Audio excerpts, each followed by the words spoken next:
June 6th, 1993. You're playing the Seattle Mariners in Camden Yards, afternoon game. Mike Mussina's on the mound. Bill Hasselman's at the plate.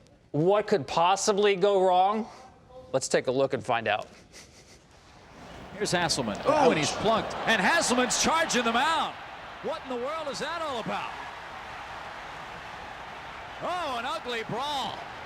That couldn't help start a brawl because Hasselman hit a home run that did bat before him. There was some throwing at us that had happened earlier in the game, and the retaliation moment wasn't that. That turned into a pretty ugly brawl. You didn't hesitate. You got in there quickly. Well, I went in there to protect Mussina at first, and I realized that he was already sort of protected, and then I tried to stop the whole Seattle Mariners bench from piling on, and that didn't work out too good. I found myself on my back pretty quickly in the bottom looking up. And that's not a good place to be in the brawl. People were throwing punches.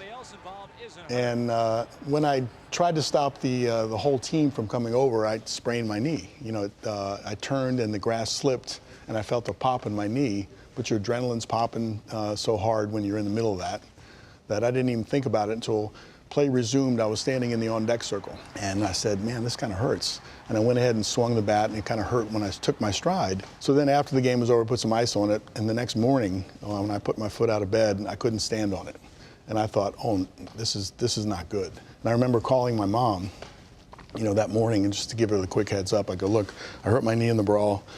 I don't think I'm going to be able to play. I just want to let you know that early enough.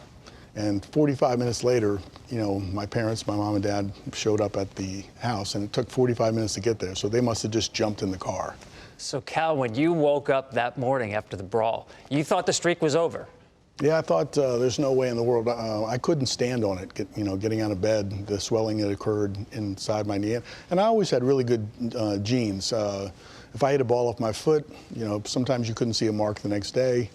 The swelling was very minimal, but in this particular time there was pretty good swelling in my right leg, and it was a different feeling for me. I just couldn't put any weight on it, and it scared me. For a brief moment anyway, thinking that the streak might be over, how did you feel about that? Were you okay with that? It's hard to convince people that I was okay with whatever happened. I mean, I was a baseball player. I wasn't obsessed with the streak because my dad said everyday players play every day. There was not this moment of like, oh my gosh, the streak is over. I didn't think that way, and maybe that's gave me the ability to do it because it wasn't an end all. It was just a continuation, and it was a story about your approach and how you play.